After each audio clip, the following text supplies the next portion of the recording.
I was listening to a bit on sunscreen and two people debating if it's better to wear sunscreen or not if it has toxic chemicals in it. Like, is it better to, rub it on if it has toxic chemicals? So, and one camp was like, no, you shouldn't put it on. And the other one's like, no, the sun's super dangerous. Look out for melanoma.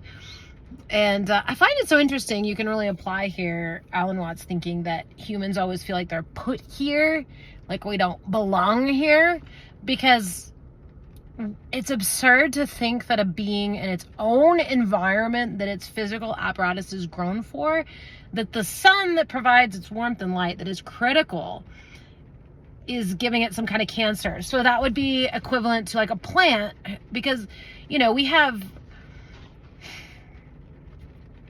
these ideas around processes like plants perform photosynthesis, right? So they require the sun to live. To think that the sun would give them cancer and they need a protective layer.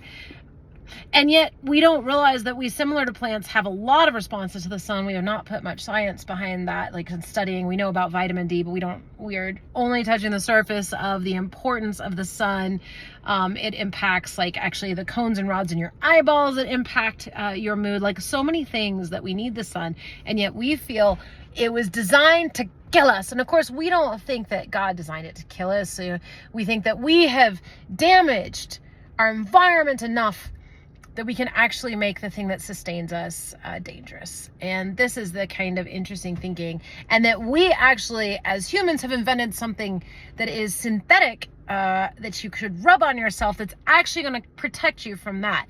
And it was funny because I used to totally believe, don't get me wrong, I totally believe that, right?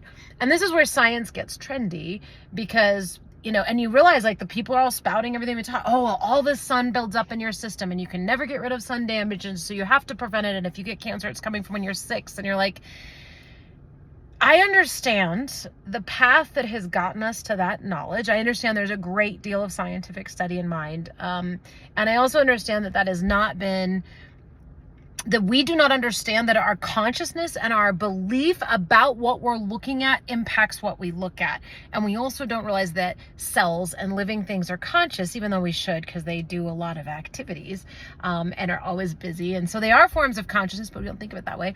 And we don't realize that our consciousness looking at other forms of consciousness impacts that consciousness, and that we're going to be shown things, but especially it's going to be reflective of our own beliefs. We're always projecting out. So the truth is that something like melanoma is actually a thought or thinking process. All cancer is something that is coming from some way of being. Granted, you've got pollutants and things, but those are mostly unnatural, not like the sun. Chemicals are far more dangerous. There's no protection and regulation. I mean, literally none. Look at your 80 and 90-year-old people. You really think your government is getting scientific consultants to tell you about every ingredient in your lotion and stuff? Like, no. And even like Roundup and stuff, why don't you go look at the label? They only have to report one ingredient, and then it says 99.99% other ingredients. They don't even have to tell you what's in it. So not only do they have to tell you, they definitely don't have to analyze each component and how it impacts you or the earth or the build-up of all that. But still, your mind and your consciousness, your cells can override that. We're evolutionary. We can completely overcome it. We can completely clean it out. We can handle more sun. We are made to evolve. And as long as you believe in your immune system and body to heal something and overcome something, it will. And it's really about fear. So the more fear you have around something, the more you get it. So especially with like wrinkles and cancer and sun and SPF, people are constantly like, swathing on sunscreen. Oh my God, I'm gonna look old, and putting it on. And so there's all this stress and focus on it. And what happens is that creates more cancer and more wrinkles as a result, because you think, oh my God, I got sun, it's going to give me a wrinkle. And there's that constant worry. It's that resistance that's creating it. And I see it so clearly now. I mean, don't be wrong. I wear SPF in extreme environments. I went on the cruise. I fried. I actually had to get a shirt. 50 SPF wouldn't even work on me in the Caribbean. And I can tan. But otherwise, I don't really worry about SPF. It's not something that I swath on. It's not something I worry about. I tan fine. But of course, I'm not going to throw myself into a dangerous situation where I'm going to get severely burned. I'm not talking about that. But I do believe I need the sun, vitamin D. My body protects me. And I haven't really had fear around diseases and things of that nature.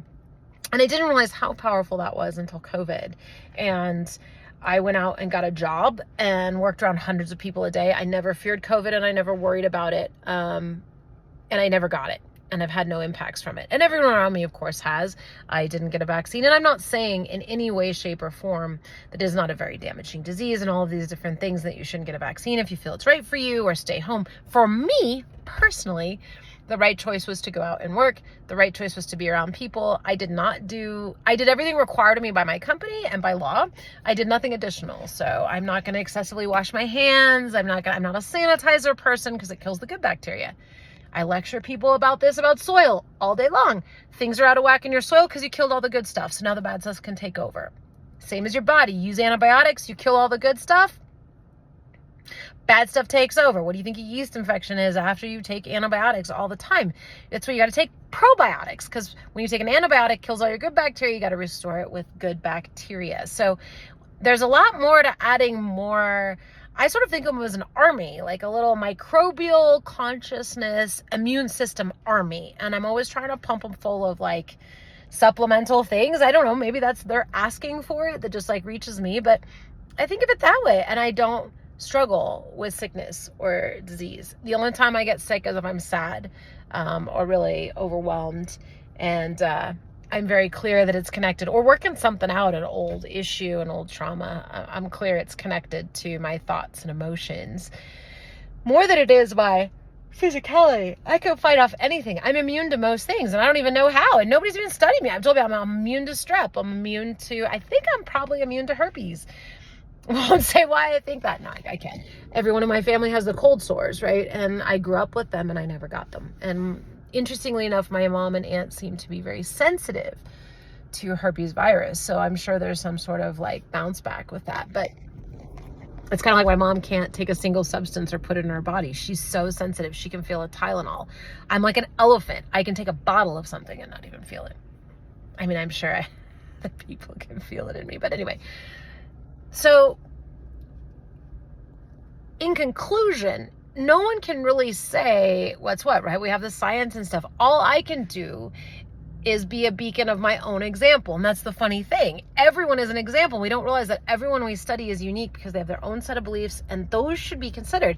If we were studying people as holistic beings, also another Alan Watts point, we dice ourselves up into groups. I have mental health problems. I have heart problems. I have lung problems. We don't see it as like, no, you just have an overall system issue. You are not thriving, and it probably has to do with the way you're feeling and the way you're thinking, some of the things that you're doing, living, and we can work it out that way. But then it's hard work to change your behavior. We'd rather just take a pill, isn't that? That's the interesting thing. So, different conversation. But I can use myself as an example. Like I have not gotten COVID. That is weird. It is very weird. Everyone else did. And I tested every time when it was around. Like I was always watching. Now I don't, but I don't get sick. So, but it's going around all the time and I haven't got it. So, and then same with sunscreen and wrinkles and melanoma. Like I have great skin. I look super young. I don't worry about SPF and I don't put it on that much. And I have yet had a mole removed or have a normal moles, just a little sun damage. But everybody freaks out. They'll be like, oh, don't let sun on you. My dad's always covered because he has melanoma and he's had all these things removed and he thinks it's from when he was in Hawaii as a kid. And I realized, no, it's a specific belief system. And I'm beginning to get how Louise Hay deciphered or got her book, You Can Heal Your Body, because that has certain affirmations for every disease. And I always wondered, how did she connect that affirmation with this disease?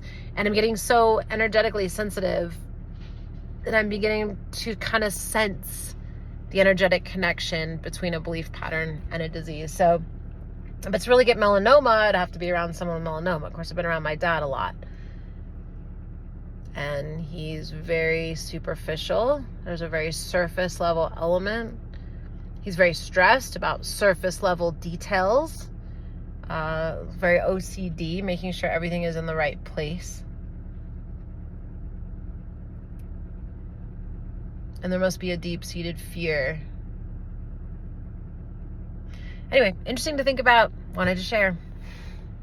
Hope you're doing well.